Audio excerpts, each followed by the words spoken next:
Welcome back to Bills, Bats, and Beers.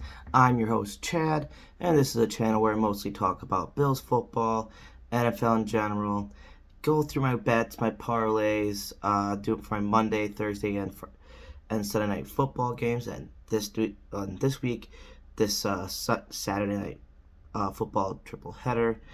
And then I'm going to be doing some occasional tastings and ratings of tasty brews. So let's get into this video.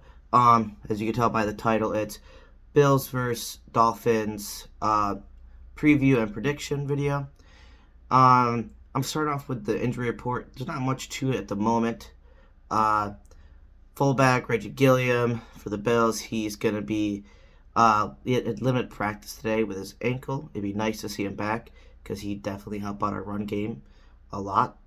And we're going to be using it a lot this game. If it's the weather's anything what they say it's going to be, we're definitely going to need it. Then Matt Milano did not participate today. Well, yesterday in practice at all on Tuesday. So a little worrisome. I think it's still that same knee injuries that's nagging him. And he played all last week. So I don't see why he wouldn't be playing this Saturday. But definitely something to just watch out for. Now let's get into the Dolphins. Their running back, Jeff Wilson Jr., he got injured last week. I know because I have him on my fantasy. It's a knee injury, and he did not participate on Tuesday. Then you have the offensive tackle, Teron Armstead. He also did not participate Tuesday. Has a whole slew of injury designations. Toe, pec, knee. So definitely all around the board. Then you have wide receiver Tyreek Hill, and he has an ankle injury. He was limping last game a little bit towards the end, and was limited in practice on Tuesday. He's probably going to be playing, especially in such a high-stakes game like this, because they have to get into the playoffs. They have to win a couple games to get in. So if they don't win any of them or win only one, they're not making it. So he's going to put everything on the line, I think, at least for this year. Then you have the QB, Teddy Bridgewater. He has the ankle injury. He's the backup to Tua, and he was limited participation in practice on Tuesday as well. But if you like this content, give me a like and subscribe, and give me some feedback on if you like having that injury report in there. I like to kind of, give a narrative to the story I'm trying to build for my storylines. First off, let's get into those key matchups and storylines.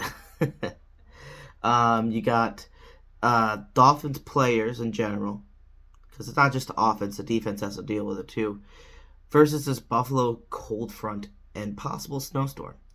I mean, you see places where they say you're just going to get an inch. You see other places say you're just going to get like 5 to 6. And as you know, in Buffalo, it doesn't matter what they tell you on the news. It's whatever the storm brings. I mean, they can tell you one thing, and then the next minute, you drop 1.5 feet overnight, and you're like, what happened to 5 inches? And it just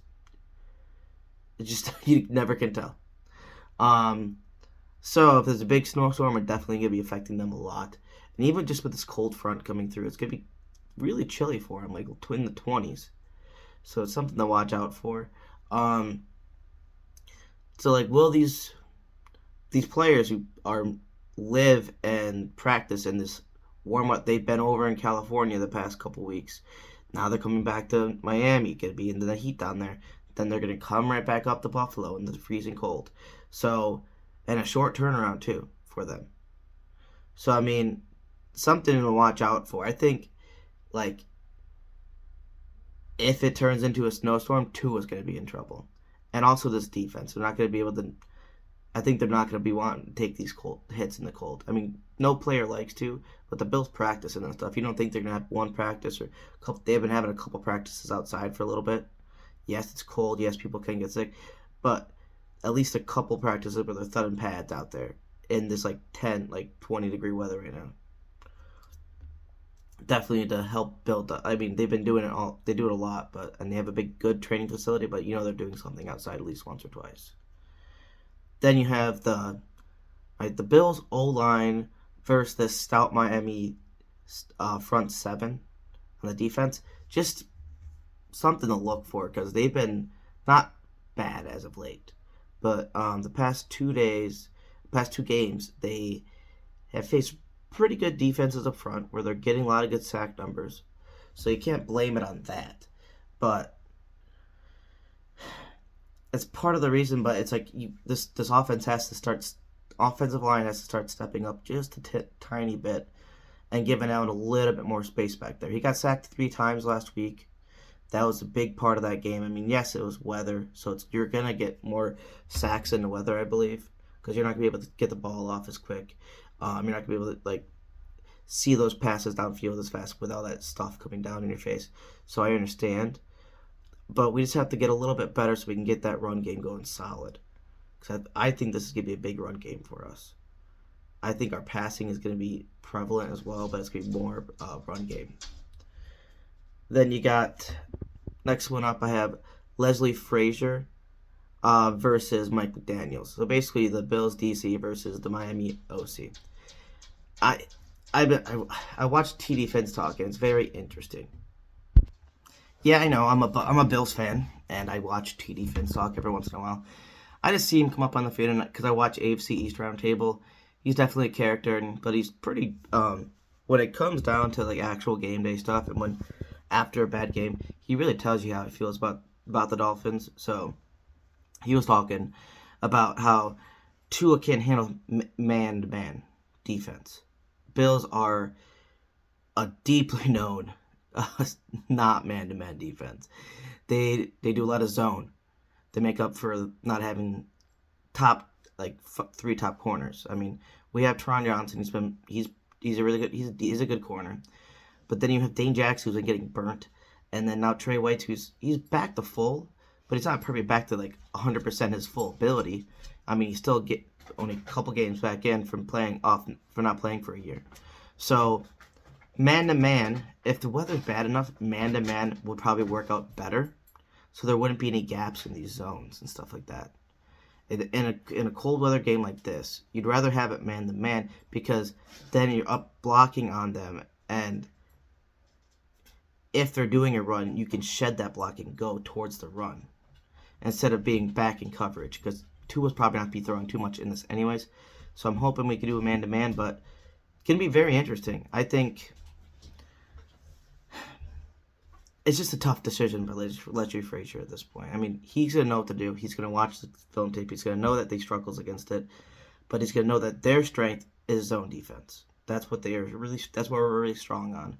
So would you go against our strength to play against their weakness? And that's the whole part of that's why I'm saying this is going to be a little bit of a mental battle there. Where is McDaniels going to be able to, if they do play man, is he going to be able to switch something around so he can take advantage of it? So definitely something to watch. Next, I got the Bills offense versus bad weather game. You think, wow, they're in it all the damn time. Yes, but they had a lot of drops last week. Yes, it was not great weather, but there has been worse weather, and they've caught balls and had better chances. So, with that being said, can this offense show up in this windy, snowy game? Because they're going to have to. I mean, if we want, because the whole point of getting this 1 seed is to have the Bills play in Orchard Park during the playoffs. All playoffs. That's counting the AFC Championship game. That's getting into late January. It's going to be getting more cold. That cold front's not going anywhere. And it's going to be getting probably more snowy. I mean, that's when we used to get the snow, is in January, February-ish. So, you're just something to watch. I mean, if we think this is an advantage for us, we're going to actually have to take advantage of this weather. That's going to be, I think this game's going to be a big sign for that. Yes, last game was more rain and more wet. If it's just snowy, yes, snowy makes your hands get wet and cold too, but that weather last time, it was a little bit more sleety, more like something along those lines. So if it's actually just snow coming down, yes, even if it's coming down a little bit faster than that rain was, I would say they would have a better chance of catching all those balls and not dropping as much. So I think we come out better, but this could be a big test if it's going to be even if it's going to make sense for us, because we're going to have to start using our run game in this weather type of conditions. You can't pass a 60, 70-yard ball or like a 40, 50-yard ball in snow that many times. Yes, you've seen plenty of catches, plenty of chances, but they have done it. But you can't do it all the time. So we're going to have to get that ground game going. And I'm hoping that Ken Dorsey can start doing a little bit better run packages or something, because it just seemed like the only time we took advantage, like last game, with that kind of open middle they gave us, was with Josh Allen would step up in the pocket and run, in a sense. So, just something to look for. Then you have the this is a good little storyline. Will the Bills wide receivers clean up drops? It's piggybacking off the last one, but we have to show them that we're taking disadvantage. Yes, it's cold. Yes, it's hard to catch balls. Yes, it's hard to keep our grip on them, but we know the way that we have to get the ball in there to catch it. We know the spot where it's gonna help us to benefit, like help us to benefit our catch like chances on these like cold weather, wet games. So I think we're gonna really play better, and it's gonna show how we're gonna play in this postseason if it runs through Buffalo. I think it's gonna be a big like a big showcase, like momentum game for us, for at least home, playing at home. Because I mean, our offense and Josh needs to start playing a little bit better, whereas like we're looking a little bit more dominant. Yeah, I'm glad with all the wins we're getting. I think it's good we're winning closer score games, but I think most of those closer score games we could have blown them out. So just need to be a little bit more dominant, especially at home where we're getting that advantage. That's gonna be it for my storylines. I got some other interesting storylines that are a little bit shorter.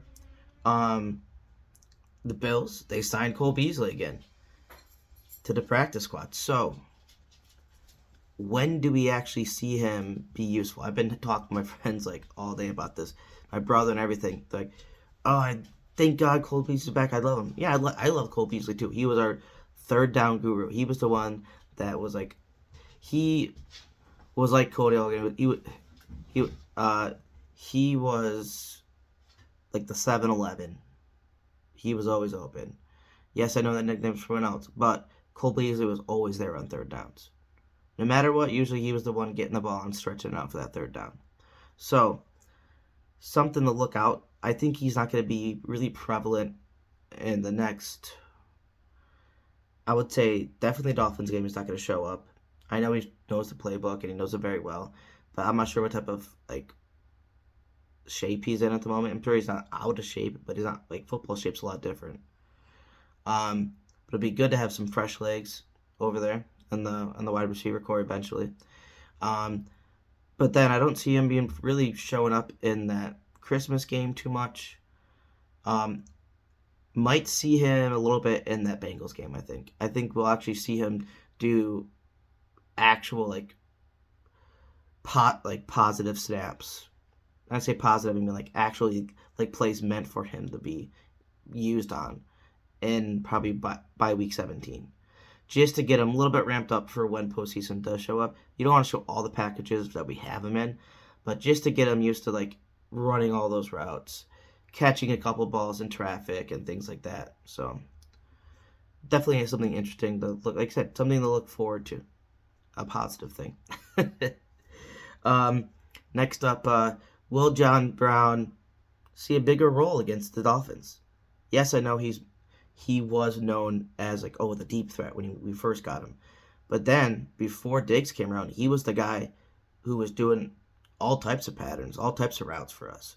He wasn't the greatest at all these routes, but he changed this game up or changed how people saw him after being with the Bills for a little, because he did a lot of different route patterns for us.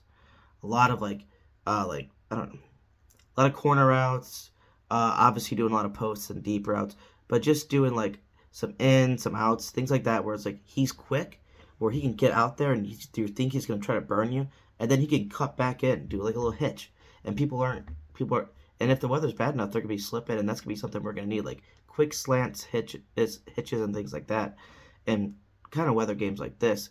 where it's not where it's not gonna be too tight a coverage because they're gonna be maybe slipping, or they might be off a couple steps in a sense.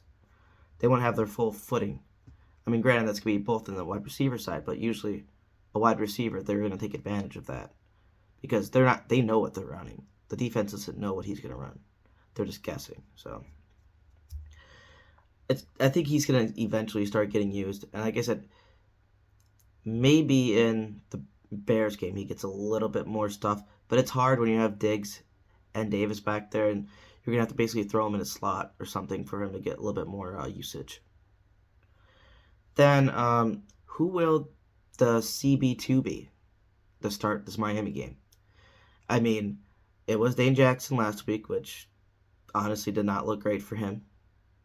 He just didn't play that well. He got burned a couple times, and just disgusting. But especially in those third downs, which we have to work out. But then you have our what was it called?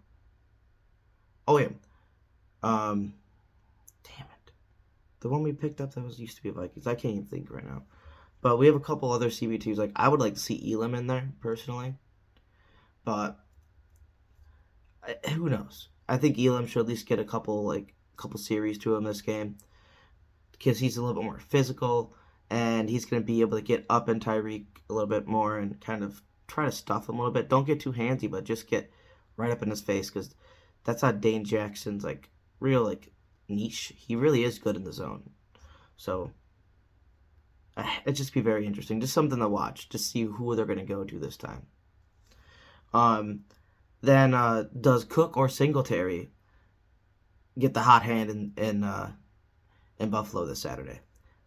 I'm leaning more towards Cook. I love Singletary. I think he's a great player. He's been doing great for us all this time.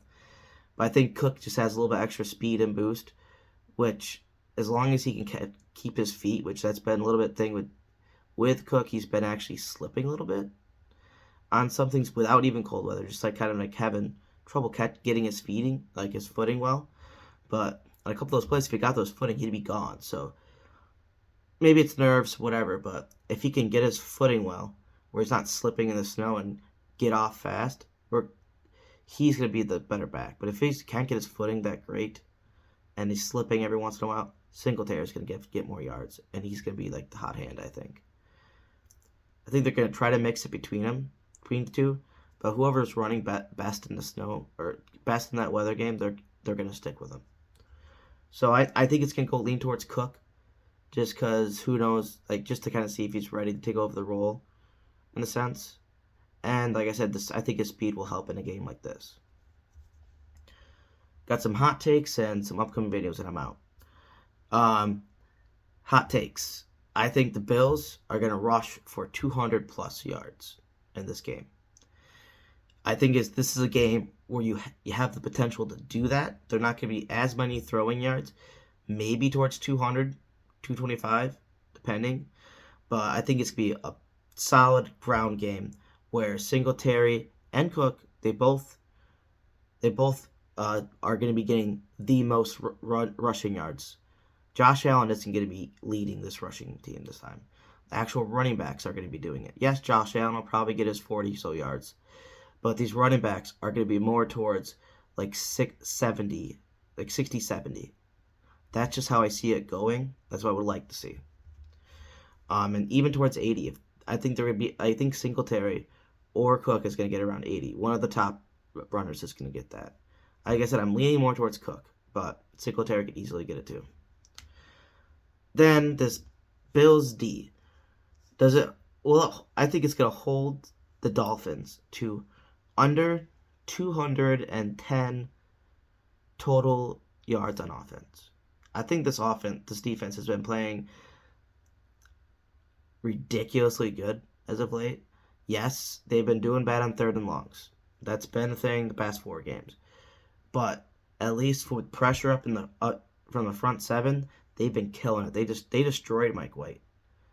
And honestly, if Tron Armstead isn't going to be able to play for the Dolphins, they're going to have trouble. And it's going to be coming right down their throats. They just can't over pursue because Tua's probably gonna be trying to run out there and get out of this thing, get out of that pressure. We just have to if he does that, we're gonna have to punish him. Just hit him on the ground, get him on the ground. Don't obviously try to hurt him, but you're gonna have to try to show him, hey, if you're running this ball, you're gonna get hit hard, and just get that into his mental capacity. Just like push it into his head. Say, hey, if you do this again, you're probably gonna get hit even harder. So I wouldn't do that again if I was you. And if you want to, then you want to make the play, then go for it. But we're gonna be taking nice clean hits on you. Nothing above the head, nothing below, but nice clean hits. And you have been known for rib injuries. It's gonna be in his mind. But yeah, that's gonna be it for my hot takes. I got upcoming videos. I'm gonna be dropping a Thursday night football preview and same game parlay tonight. Then I'll be doing a Saturday triple header preview and parlays as well. I'll be probably try to drop that on Thursday or Friday. Then I got my Sunday night football games and parlay. Well, Sunday night football and Sunday game parlays and preview video for that. So that's gonna be fun. I'm gonna try to, like I said, that's probably dropping Saturday morning, so I can get that out there because I'm going to that game for Miami. So I'm not gonna have much time. I'm leaving by noon, so I'm not gonna have much time to drop that video out there. And then I'll have the Bills versus Dolphins post game reaction. That might come up before or after the Monday Night Football preview and prediction, depending on, because I'm staying up there overnight, so what I can get working on and get done pretty much. But yeah, that's gonna be it. Go Bills, and I'm out.